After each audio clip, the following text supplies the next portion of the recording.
Hallo Freunde, willkommen bei meinem Kanal. Heute geht es mal um eine quietschende Tür. Hier habt ihr es schon bereits gesehen und wir werden es verwenden. Wir nehmen einen WD-40 und werden diesen Quietschton beseitigen. Und zwar gehen wir hierzu einfach zu unseren Scharnieren und werden diese ölen. Oh Gott!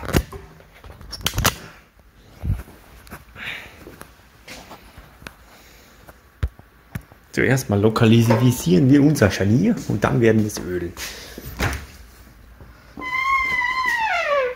Ich weiß gar nicht, wo ich da reinsprühen soll. Da. Kommt Schiene, gell?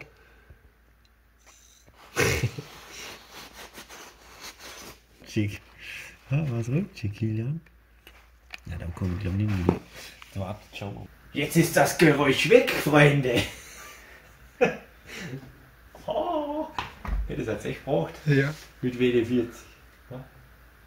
Hat's gebraucht. So schnell geht's. Passt. Ja, Freunde, das war's schon. Das Quietschen ist nun beseitigt. Und wenn ihr mehrere solche Tipps wollt, dann bleibt auf meinem Kanal und seht euch weitere Videos an. Bis bald, Freunde. Ciao.